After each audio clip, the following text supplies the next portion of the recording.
Why would he unleash terrorists on us? Well, because of what NATO or the NATO countries involved are doing to Libya. So if you don't want to encourage terrorist acts against your country, then maybe you ought not to be flying sorties and bombing the country and trying to take out the leader of the country. It's a big fillip. It's a big catalyst for terrorism, what we're doing. And when people say, well, why do they hate us? Well, you know, if you want to buy the line that they hate our democracy or our freedom, well, you know, I got a bridge up in Manhattan that I'd really like to sell you. It connects Manhattan with Brooklyn, you know. But what they hate is our policy, and our policy is determined first and foremost by our need for oil. Secondly, but a close second, is our felt need to do everything the Israelis tell us to do. And thirdly, to have the permanent military bases, the Fifth Fleet being in Bahrain. Well, that was my next question. Yeah. How is Israel involved in all this from your research? Well, you know, so far, I think they've been looking on rather helplessly. Usually they're pretty much in command, but things have moved so fast that they have not been able to keep up with it just yet. The bottom line is that this is a disaster. This whole thing is a disaster for Israel, especially the Egypt democracy here. Well, it reminds me of Bay of Pigs, where you've got Western-backed rebels. We know British SAS in there trying to wrangle them and control them, and sometimes getting arrested because it shows they don't have full control. These are Al-Qaeda-funded groups, a lot of them out of Saudi Arabia with Western money. That's admitted that some contingents are. With all of this happening, it's like Bay of Pigs. The rebels are there. They're getting beat. We've got to go in and help them. I mean, isn't that kind of what's happening? Yeah, the only uncertainty here, and it's a big one, is who are these rebels? You know, nobody seems to know. And one thing you can bet, you didn't mention Mossad, the Israeli Secret Service. You can bet that they're in there big time and will do what they can to steer things in the right direction as far as their interests are concerned. Stay there, Ray McGovern. I want to come back in the final segment and ask what their interests are, what Mossad scurrying around in the area would do.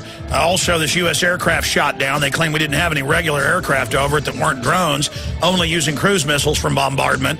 I think F-15E is a fighter bomber. So we're going to talk to Ray McGovern about that on the other side. Stay with us. ConsortiumNews.com, that's where you can read Ray's great analysis and reportage. One of the places he writes. Also, he respects the analysis there. Our websites are Infowars.com and PrisonPlanet.tv. Obviously, tomorrow I'll be talking more about this CNBC headline that we've got linked up on Infowars.com. U.S. approaching insolvency, fixed to be painful. That's the Dallas head of the Federal Reserve. The bankers have bankrupted us, but more wars. Briefly, Ray McGovern, finishing up with Israeli policies, what they see their interest being. Well, it's not an exaggeration, Alex, to say that there's a completely new strategic situation facing Israel in that part of the world. You see, if you go back to the treaty, the very important treaty that Egypt signed with Israel, that was supposed to be the first step. Jimmy Carter forced that through against great opposition on the part of the Israelis, and there was going to be even more opposition when he forced through phase 2, which was to address the grievances of the Palestinians and help them to set up a decent state. Now, when he was non-reelected, the Israelis did everything they could to non-reelect him. Then they sabotaged any subsequent effort, and what Jimmy Carter started never got completed or never got continued.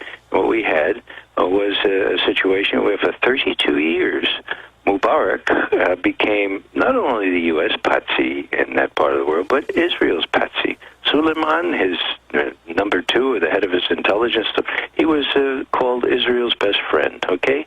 So what do we have now? Now we have a very different situation. Now we have the prospect of a real democracy in Egypt. What does that mean? Well, a real democracy is responsive to the sentiments, to the thoughts and objectives of the people. Now, how do the Egyptians feel about the Palestinians, the ones in Gaza, the ones in the West Bank, who have been treated this way by the Israelis? They feel very strongly about that. They might start giving aid to Gaza. That's exactly exactly right. And so, whereas for 32 years, the Israelis have been able to do what they wanted with respect to Syria, Lebanon, Gaza, you name it, now they have to worry about their southern and their western borders. Now it's no longer assumed that they can just do what they want in Gaza, and that's a biggie. And so the Israelis must be very, very concerned about this. We see in their statements that they are indeed, and they'll do everything they can in Libya to try to force things into the kind of channel that will give them some leverage, not only in Libya, but in Egypt as well. But it's going to be an uphill struggle, and they're going to have to readjust their policy if they want to. All right. We're almost out of time. In 1 minute, what's your view on Fukushima? Well, you know, I think the thing that really leaps out at me is the revelation in the WikiLeaks cables that the Japanese and others were warned 3, 4, 5 years ago that this might happen, and nothing was done. So what you have here are some people making a heck of a lot of money on these nuclear power stations and having very little regard for the welfare, actually for the very lives of the people who live around it. This is not atypical. We see that in our own country. Even now we see people proposing and suggesting that we go ahead with more power plants, nuclear type. You know, it shows the brazen hubris.